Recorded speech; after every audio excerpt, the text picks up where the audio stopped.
Muy bien, pues muy buenas noches. Vamos a dar comienzo nuestra catequesis del día de ahora y comenzamos pues recordando un poquitito lo que vimos la sesión pasada. ¿Alguien recuerda qué fue lo que vimos la clase pasada, la sesión pasada? ¿Alguien lo recuerda? ¿De qué hablamos? ¿De qué trató el tema la semana pasada? Antonio, te escucho.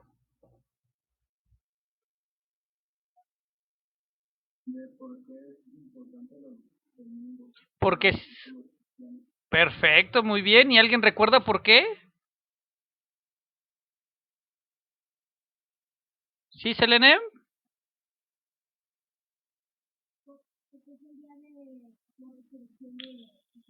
De Jesús. Por eso era el día más importante, era el domingo, porque ese día es el día que nosotros recordamos la resurrección de nuestro Señor Jesús. Muy bien. ¿Y recuerdan que era la liturgia de las horas? ¿Sí, Selene?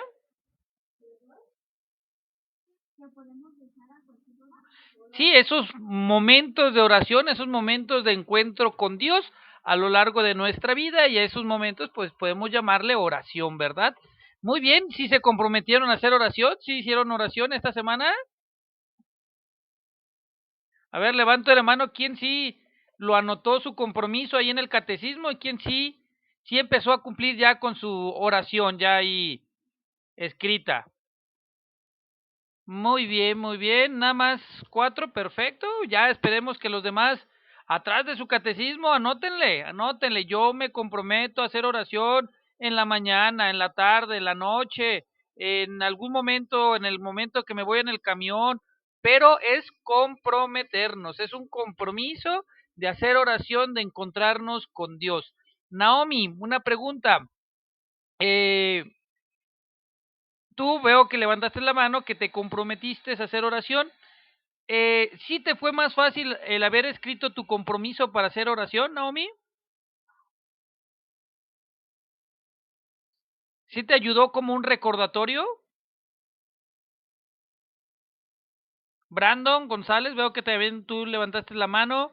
¿Sí te ayudó este recordatorio?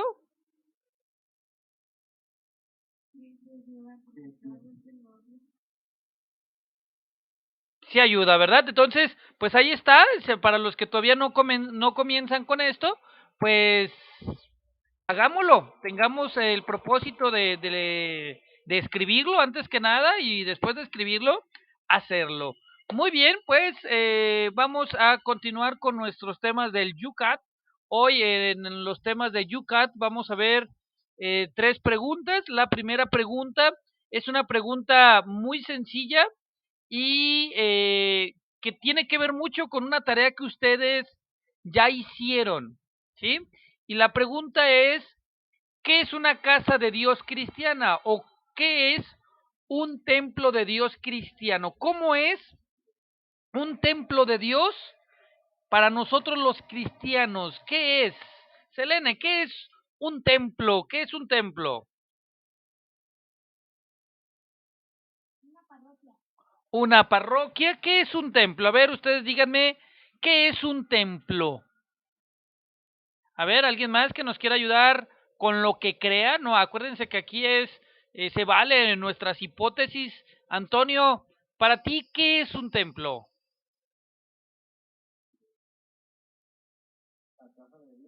La casa de Dios, muy bien. Vamos a ver qué nos dice el Yucat acerca de qué es un templo, qué es una casa o qué es la casa de Dios. Y vamos a ver lo que dice el Yucat. El Yucat nos dice lo siguiente. Dice, una casa de Dios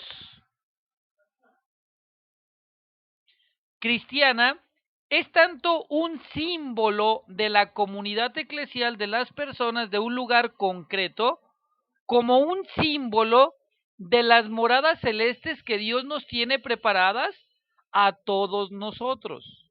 Ojo, dice, un, nos dice que la casa de Dios o un templo de Dios cristiano es tanto un símbolo de la comunidad eclesial de las personas de un lugar, como un símbolo de las moradas celestes que Dios nos tiene preparadas para todos nosotros. Es un símbolo tanto de nosotros como iglesia, como nosotros como personas, pero también es un símbolo de la morada que vamos a tener allá en el cielo, así de grandota, así de bonita, va a estar de grande tu morada en el cielo.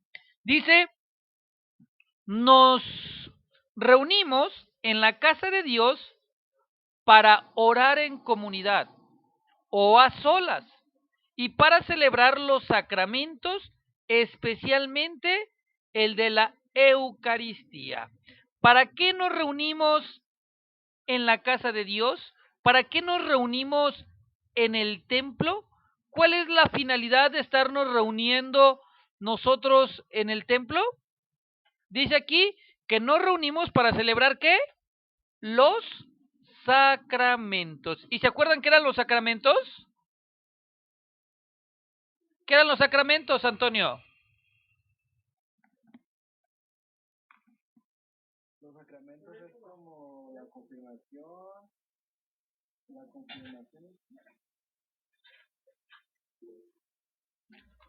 Selene, ¿qué son los sacramentos?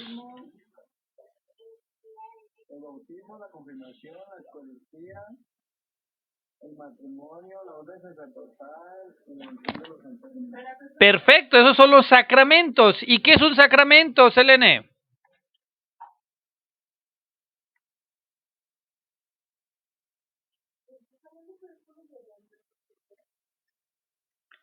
Dijimos que un sacramento era un punto de encuentro con Dios. Y dice que en nuestros templos nos reunimos para orar, ya sea con todas las personas que están ahí, pero también en la casa de Dios es para orar a solas. O sea, puedo ir para orar con muchas personas, pero también para orar a solas. Dice también aquí que es para celebrar los sacramentos, es decir, para encontrarnos o esos puntos de encuentro con Dios, como lo decía Antonio, ¿no? Encontrarnos con Dios por medio de la Eucaristía, de la confesión, del bautismo, del orden sacerdotal, del matrimonio, de la unción de los enfermos. Dios tiene un punto de encuentro y el lugar donde hacemos regularmente nuestros sacramentos es en la casa de Dios o en el templo de Dios, ¿no? Dice, y pues que especialmente el punto de encuentro con Dios, pues que vivimos y que estamos ahí, pues es para celebrar la Eucaristía. Dice, más adelante, el Yucat dice lo siguiente, dice, aquí huele a cielo. Aquí uno está en silencio y reverentemente. Algunas iglesias nos envuelven literalmente en una atmósfera densa de oración. Sentimos que Dios está presente en ellas. La hermosura de las iglesias nos remite a la hermosura y a la grandeza y al amor de Dios. Las iglesias no solo son mensajeros en piedra de la fe, sino residencias de Dios, que en el sacramento del altar está ahí real, verdadera y sustancialmente presente. Nos dice el catecismo que nuestros templos son o huele, dice aquí, ahí en nuestros templos, nuestro olor debe de ser el olor a cielo. En el templo, en nuestra casa, donde vamos a celebrar los sacramentos, debe de ser un lugar que dice que huela a cielo.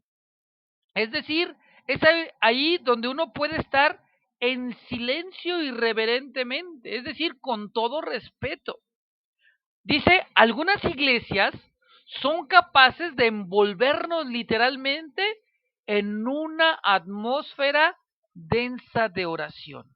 Hay algunas iglesias, yo quiero pensar que ustedes más de alguna vez han visitado alguna otra iglesia distinta aquí a nuestra parroquia, a nuestro templo, y se han encontrado momentos en los cuales te metes, hay templos que te metes y realmente te trasladan al cielo. ¿Alguien recuerda alguna iglesia que ustedes recuerden que haya estado realmente bonita, que ustedes desde el momento que entran se sienten en ese ambiente de oración? ¿Alguien recuerda haberse metido a algún templo de esa manera? ¿Selene? ¿En dónde? En San Juan de los Lagos. En San Juan de los Lagos. Jennifer, Carolina. En Guanajuato. En Guanajuato, ¿te acuerdas? ¿Era la catedral o algún otro templo en especial? Era otro, pero no recuerdo qué fue. ¿Qué sintieron ahí con ustedes, Jennifer? Yo cuando entré, no sé, me transmitía algo diferente. Perfecto, muy bien. Karen, Yareli, ¿en qué lugar te acuerdas tú que te haya pasado algo así, que entraste al templo y dijiste, ay, qué padre se siente estar aquí? ¿En dónde, Karen?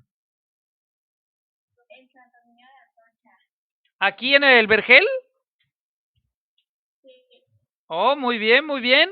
Antonio, creo que vi que también levantaste la mano. ¿En dónde, Antonio? En Santo Toribio. ¿Aquí en Miravalle? No, donde está su casa. Oh, perfecto, allá de qué lado, aquí en Jalisco, pues, pero no aquí en Miravalle, ¿verdad? Muy bien.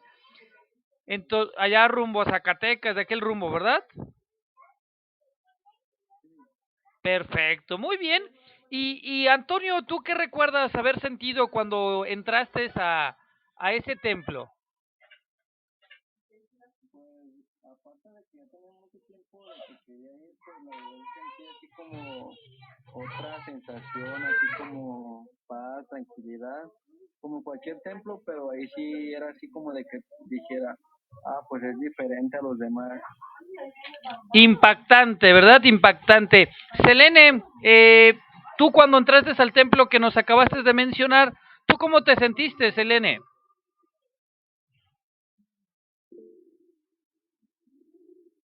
Tranquilo. Tranquilo, ¿no? Ya entonces nuestros compañeros pues nos mencionan que nuestras iglesias, hay iglesias que literalmente nos transportan, nos llevan a ese encuentro con Dios, la Catedral de Guadalajara, el expiatorio, tenemos hermosos templos que cuando entras, wow, o sea, se siente decir, qué padre, qué paz, qué grandeza, qué hermosura se siente, ¿no? Yo, un templo que me hace trasladarme bastante pues así a esta parte, es un templo también allí en Tlaquepaque, el de Nuestra Señora de Guadalupe en Rancho Blanco, creo que se llama Rancho Blanco la colonia, es un templo muy bonito, ¿no? Y así sucesivamente podemos encontrarnos con templos que nos llevan, ¿no? Que nos trasladan. Y nos dice el catecismo que la hermosura de las iglesias nos remite a la hermosura, la grandeza y al amor de Dios. Nuestros templos tienen como finalidad, dice aquí, remitirnos, recordarnos la hermosura, la grandeza y el amor de Dios. Yo hace tiempo escuchaba que había una persona que decía, que me preguntaba, así como que me preguntaba, pero él mismo me respondió, ¿verdad? Él me decía, ¿y tú sabes por qué los templos son tan grandes? ¿Por qué nuestros templos antiguos son grandes, grandes, grandes? ¿Ustedes por qué creen que nuestros templos son grandes, grandes, grandes?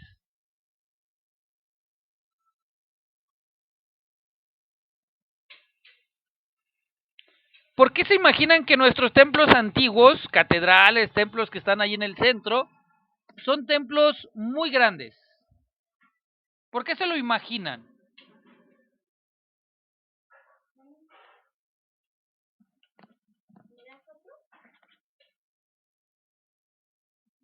¿No? ¿No se imaginan, Naomi?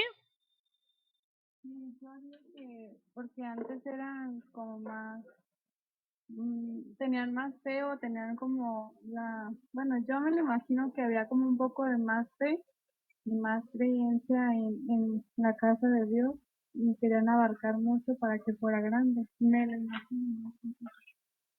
Perfecto, muy buen análisis. Selene. Porque era un único templo para muchas personas.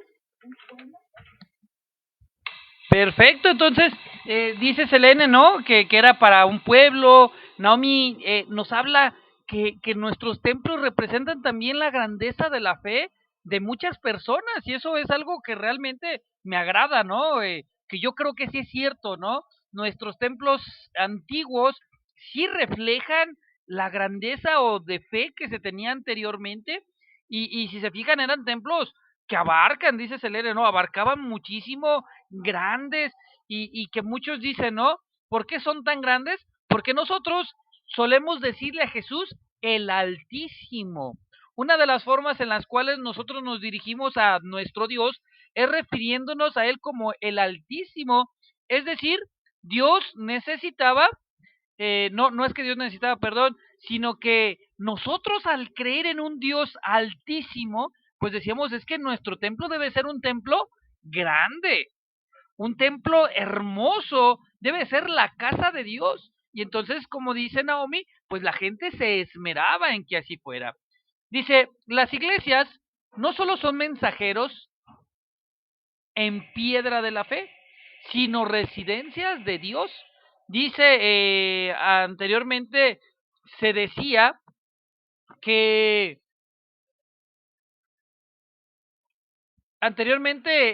una de las cosas que en la Biblia se nos habla, hay un texto bíblico que Jesús está entrando a Jerusalén y se le acercan los niños y los niños empiezan a alabarlo y los niños empiezan a estar allí y la gente empieza a hablarle, a alabar a Dios, a Jesús, y dice que Jesús, los discípulos que no querían que se enteraran que estaba Jesús ahí en Jerusalén, si no me equivoco, le dicen a Jesús, oye Jesús, cállalos porque se van a dar cuenta que tú estás aquí en Jerusalén. Y entonces Jesús les reprende y les dice, eh, es que si ellos no hablan, entonces las piedras hablarían. Si ellos como humanos, como seres humanos, no son capaces de alabar, si ellos no son capaces de alabarme a mí, dice, entonces las piedras lo harán. Y entonces dice Chesterton, un filósofo que habla acerca, tiene frases muy interesantes de parte de Dios, y mi Chesterton menciona que Jesús se refería a nuestras catedrales. Nuestras catedrales representan ese hablar del ser humano cuando el ser humano no puede hablar. Es la grandeza, es la fe del ser humano, lo decía Naomi, como esa fe que tenían nuestros antecesores. Ellos construían grandes templos por la fe que tenían en Dios, por esa fe que tenían y dicen, mientras en cierta forma, ¿no? Si yo no puedo hablar, pues que hablen las piedras y dice aquí que nuestras iglesias no solo son mensajeros en piedra de la fe, sino son residencias de Dios, que es en el sacramento del altar, está ahí y realmente verdadera y sustancialmente presente. Nos dice que la parte más importante de nuestro templo radica en el tabernáculo o que nosotros conocemos como el sagrario. El sagrario, ahí ustedes alcanzan a ver una imagen pequeñita y en dibujito, es donde se guarda a Jesús Eucaristía. Ese lugar se llama sagrario o en algunas partes le llaman tabernáculo. Y es en el lugar donde regularmente hay hay una lamparita cerquitas del tabernáculo diciéndonos si está presente o no está presente Jesús allí en el tabernáculo, allí en el sagrario, y entonces pues nos invita a que hagamos o tengamos presente que en nuestros templos hay un lugar importantísimo y que el corazón de nuestra iglesia radica allí, en ese lugar. El lugar más importante de nuestros templos está en ese lugar llamado sagrario. en esa casita, en algunas partes le llaman la casita de Dios. Entonces, pues hoy una de las partes importantes de este tema es que te des cuenta que la parte más importante es la presencia de Dios en nuestros templos, la presencia de Dios real y sustancialmente. Cuenta un obispo que en una ocasión fue a un lugar pobre y se encontró con un lugar donde pues no había ni agua ni luz y que una tribu donde fueron a evangelizar estaban debajo de un árbol y el obispo le preguntó al anciano que en qué podían ayudarles y que el obispo pensaba que pues esta persona iba a responder es que ocupamos luz o ocupamos agua y dice que esta persona dijo lo primero que queremos es una iglesia porque ahí es donde todos nos podemos juntar a rezar y si rezamos unidos, las familias permaneceremos unidas. Entonces, hoy, pues una de nuestras invitaciones es que nos fijemos que nuestros templos son lugares para encontrarnos con Dios, ver por medio de ellas la hermosura, la grandeza y el amor de Dios. Dice San Juan Crisóstomo, dice, Dios ha establecido las iglesias como puertos en el mar, para que en medio de los torbellinos de las preocupaciones terrenas os podáis refugiar allí y encontrar paz y silencio. Observen lo que dijo este santo, este es un santo, San Juan Crisóstomo, lo dijo mucho tiempo atrás, y él decía que Dios había establecido nuestras iglesias, dice, como puertos en el mar, para que en medio de los torbellinos de las preocupaciones terrenas puedas refugiarte allí y encontrar paz y silencio. Allí en nuestros templos, tú podrás encontrar entonces paz y silencio. Hoy pues nos podemos encontrar con uno de nuestros lugares que podríamos nosotros anotar como lugares favoritos. Hoy nuestros templos deben de considerarse como uno de nuestros lugares favoritos. A lo mejor tú tenías otro lugar favorito, pero date cuenta que allí en el templo es donde se puedes encontrar refugio, donde puedes encontrar un poquito de paz, donde puedes encontrar un poquito de silencio. Ya les contaba yo la semana pasada la historia de Jesús cuando estaba pequeño, ¿sí la recuerdan? La que decía la casa de Jesús. Ya hoy me encontré la historia y decía, no, dice lo siguiente, dice Jesús solía invitar a sus amigos a su casa donde pasaban largos ratos con él. Cierta tarde llegó corriendo acalorado por las prisas y después de besar a su madre dijo, mamá, he invitado a unos amigos, ¿te parece bien que vengan a casa? Desde luego, hijo, pero ya sabes, nada de acercarse al taller. José ha salido y no me gusta que cojáis las herramientas. Podéis hacerlos daño, contestó su madre. Tendremos cuidado, te lo prometo. Jesús se puso de puntillas y volvió a besar a María, demostrando lo contento que estaba. ¿Quiénes van a venir? Preguntó la Virgen. He invitado a 6 de los que estaban en la plaza. Jesús se subió al taburete para poder mirar por la ventana. Allí están, vienen Marcos, Santi y su hermano, Juan el pequeñajo. Se bajó de un salto y fue corriendo hacia la puerta, la cual siempre estaba abierta durante el día. Los chicos entraron y tras saludar a María, salieron al pequeño patio a jugar y a hablar de sus cosas. Dentro de la casa se oían sus risas y sus voces, y la madre de Jesús los miraba de vez en cuando pendiente de lo que hacían. La tarde pasó rápidamente, casi se había hecho de noche, pero los niños no parecían tener prisa por irse, hasta que María les recordó que deberían hacerlo, pues sus madres se preocuparían por la tardanza. Marcos suspiró. Ay, es que se está tan bien con Jesús.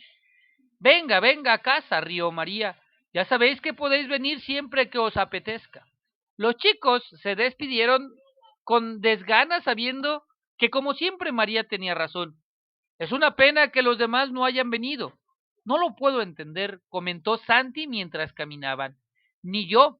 Marco se encogió los hombros. Creo que Jesús los echaba de menos. Eso creo yo también, apuntó Juan. Con lo bien que se está en su casa, no saben lo que se pierden. ¿Eh? ¿Os imagináis una cosa? Preguntó Santi, deteniendo el paso y entornando los ojos. ¿Qué? Dijeron Juan y Marcos a la vez.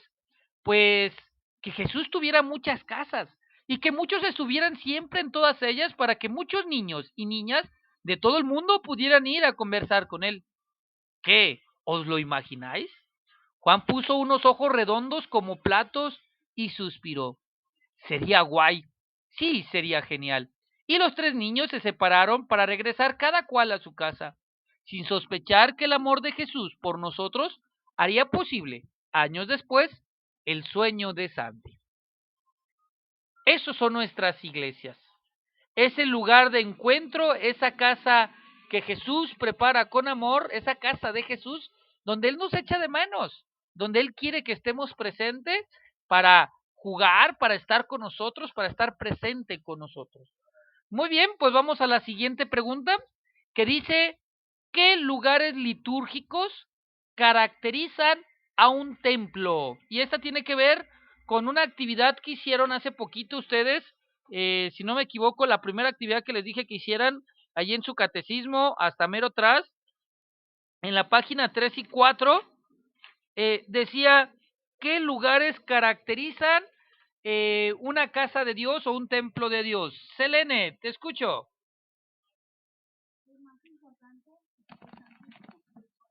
Y luego, ¿cuál más?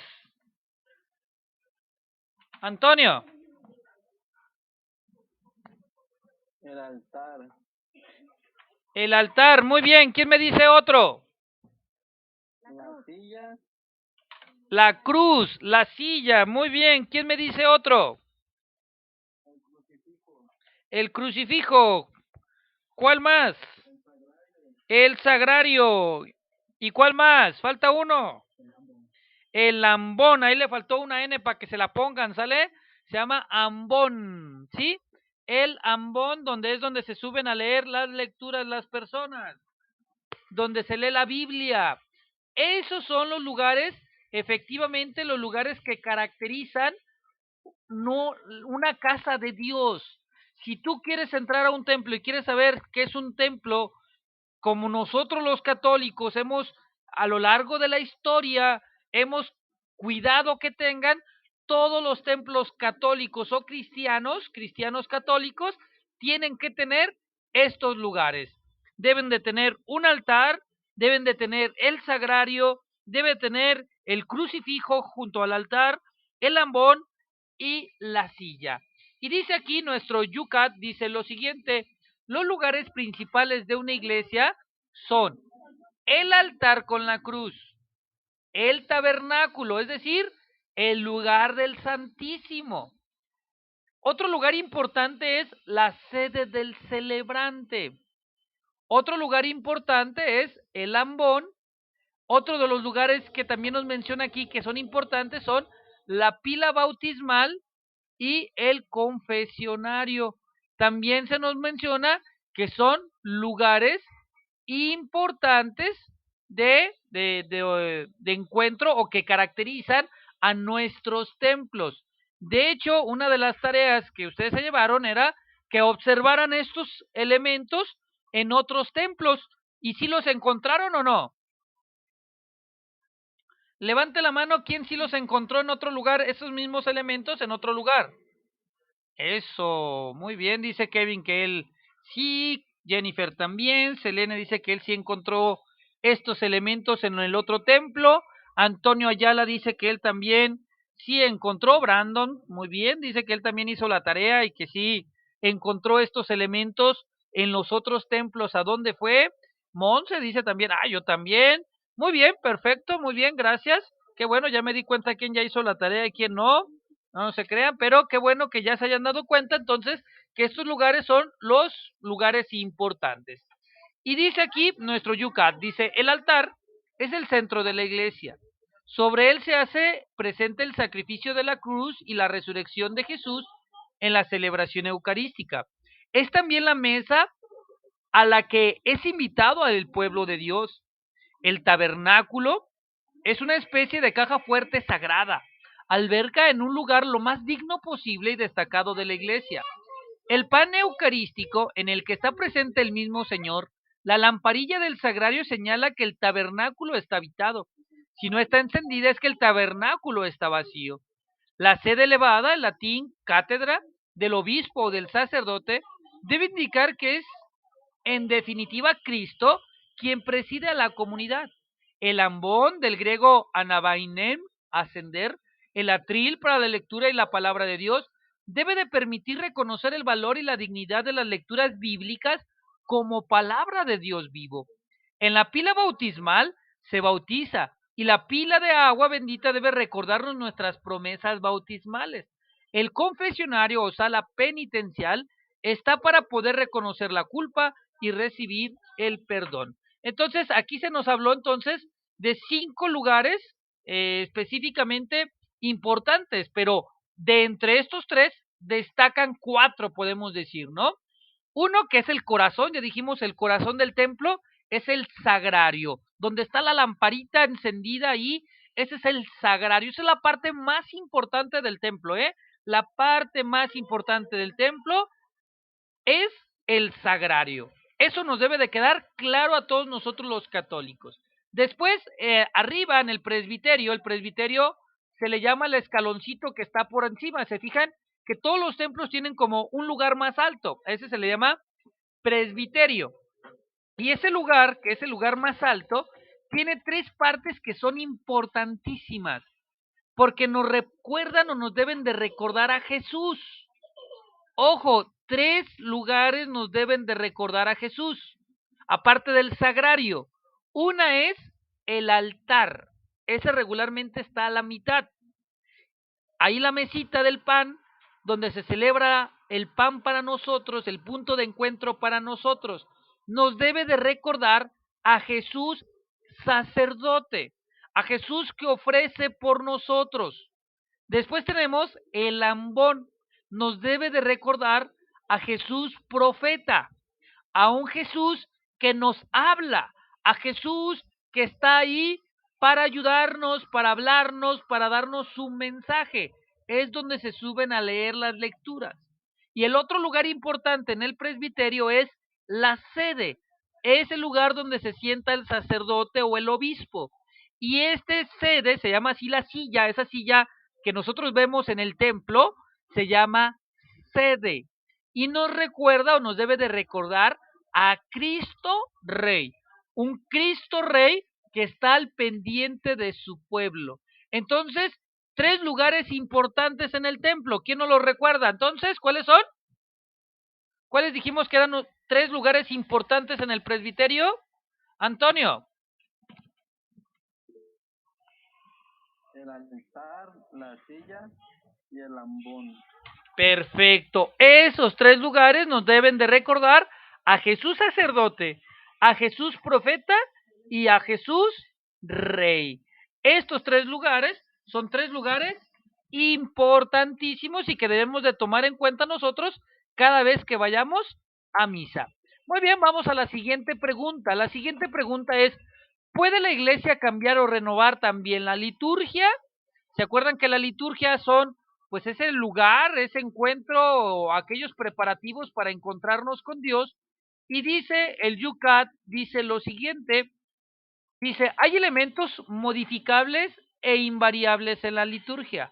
Es decir, existen cosas que sí se pueden cambiar, pero existen cosas que no se pueden cambiar de la liturgia. Dice, es invariable todo lo que es de origen divino. Es decir, todo aquello que Jesús mismo instituyó, que Jesús mismo, que la palabra de Dios lo manda a hacer, eso es invariable, eso no va a cambiar jamás. Y nos pone ahí como un ejemplo, dice, como por ejemplo las palabras de Jesús en la última cena. Esas palabras que Jesús dijo en la última cena, no las podemos cambiar por nada. Dice, junto a esto hay partes variables, que la iglesia en ocasiones incluso debe cambiar. El ministerio de Cristo debe ser anunciado, celebrado y vivido en todo tiempo y en todas partes. Por ello la liturgia debe de corresponder al espíritu y a la cultura de cada pueblo. Jesús llega a todo el hombre, a su espíritu e inteligencia, a su corazón y su voluntad. Justamente es lo que quiere hacer el hoy en la liturgia. Por eso la liturgia tiene en África rasgos diferentes a los de Europa, en las residencias de ancianos diferentes a las de jornadas mundiales de la juventud. En las comunidades parroquiales tiene un rostro diferente a la de los monasterios, pero debe de permanecer reconocible que es la única liturgia de toda la iglesia universal. Nos dice que nuestra iglesia tiene cosas que cambian, pero cosas que no cambian. Y todo lo que no cambia es todo lo que viene de carácter divino. Lo que Dios mandó, eso no se puede cambiar por nada. Por nada se puede cambiar algunas cosas que Jesús haya mandado, que Dios o que la palabra de Dios nos haya mandado, son las cosas que no se pueden cambiar. Entonces, ¿la liturgia puede tener cosas que cambian? Dijimos, sí puede tener algunas cosas que cambien, pero hay cosas que no cambian y que las cosas que cambian, pues depende mucho en dónde se esté celebrando la misa, en dónde se esté celebrando, en qué lugar y con quiénes se esté celebrando la misa. Simplemente cuando nosotros decimos, no sé si a ustedes les haya tocado, que hay misas de niños. Hay lugares hasta donde pueden utilizar para la homilía, por ejemplo, títeres, y es la misma liturgia. Pero, ¿qué hicieron? Ahora pusieron títeres para a lo mejor que los niños entendieran mucho mejor el Evangelio. Es decir, nuestra liturgia sí puede cambiar algunas cosas y hay algunas cosas que no puede cambiar. ¿Cuáles cosas no puede cambiar? Aquellas que son de carácter divino. Pues muy bien, con esto terminamos nuestras preguntas del UCAT, que fueron 3 preguntas. Recordémosla rápidamente. Primera pregunta, decía, ¿qué es un templo de Dios o una casa de Dios? Ya habíamos dicho que era la casa de Dios donde las piedras, donde la hermosura nos ayuda a encontrarnos con Dios. También habíamos visto la segunda pregunta, que fue, ¿qué lugares litúrgicos caracterizan una casa de Dios? ¿Cuáles eran? Dijimos, lo que caracteriza una casa de Dios era, Antonio ya nos los había dicho hace ratito, el ambón, el altar, la sede, el sagrario y el catecismo mencionó también el confesionario y la pila bautismal, que no todos los templos la tienen de la misma manera, pero los que siempre van a encontrar, dijimos que era el altar, el ambón y la sede. ¿De acuerdo? Son los 3 lugares que deben de estar presentes en nuestra celebración litúrgica. Y por último, la liturgia puede cambiar, dijimos que sí puede cambiar algunas cosas y las cosas que no pueden cambiar son las cosas que Dios mismo, que Jesús mismo haya mandado. Muy bien, pues, ¿qué se llevan el día de ahora ya para retirarnos? ¿Quién? ¿Con qué se quedan en esta catequesis del día de ahora?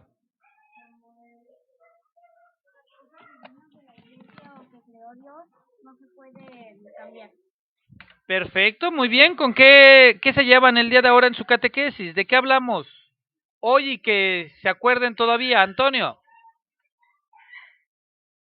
Que porque es muy importante el crucifijo,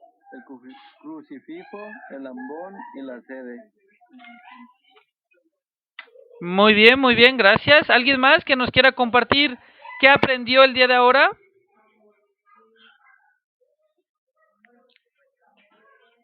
Sí, Jennifer, te escuchamos. Que hay cosas que sí se pueden cambiar y hay cosas que no, como lo que dice en la última cena. Perfecto, muy bien. ¿Alguien más recuerda otra cosa o ya con esto nos quedamos el día de ahora?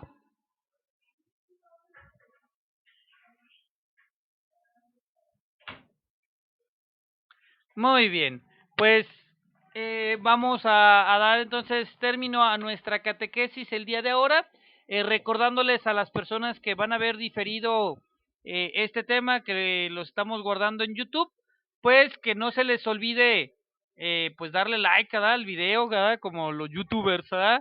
Que le den like al video y en los comentarios tienen que comentar como tarea siempre que no puedan escuchar un tema en vivo y lo vean en YouTube, pues la tarea para la asistencia es que nos comenten qué aprendieron en este tema. Entonces, si quieren su asistencia, hay que comentar qué aprendieron en este tema, qué cosas aprendieron, qué cosas escucharon, y con eso pues les va a ayudar para tener su asistencia. Pues jóvenes, muchas gracias por acompañarme el día de ahora en esta catequesis.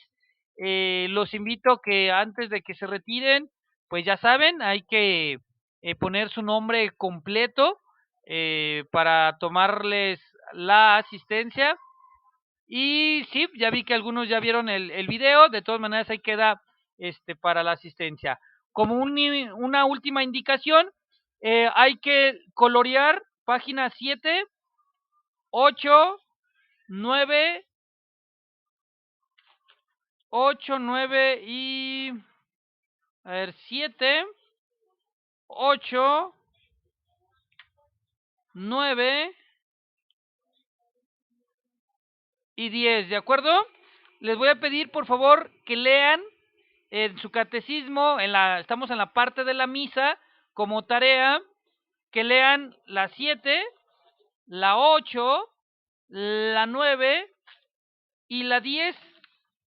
Subrayen lo que consideren con un marcatextos o con un lápiz, aquello que se les haga más interesante, y por favor les voy a pedir que también coloreen, ¿de acuerdo? Ahí para que tenga su catecismo esté un poquito más bonito, así como un templo quedaría bonito con colores y no a blanco y negro, pues los voy a invitar a que de alguna manera ustedes coloreen, por favor, los dibujos que vengan ahorita hasta la página 10, ¿de acuerdo? Y subrayado de la página 7 a la página 10.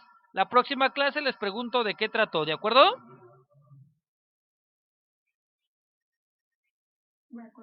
De acuerdo, pues muy bien. Cuídense mucho, que tengan una muy bonita noche. Nos vemos el jueves, si Dios nos lo permite.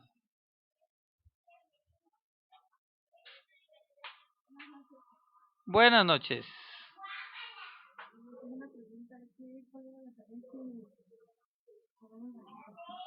La tarea, colorear y subrayar páginas 7, 8, 9 y 10 de la segunda parte de su catecismo, en la parte de atrás. Buenas noches, colorear y subrayar, lo más importante. Buenas noches.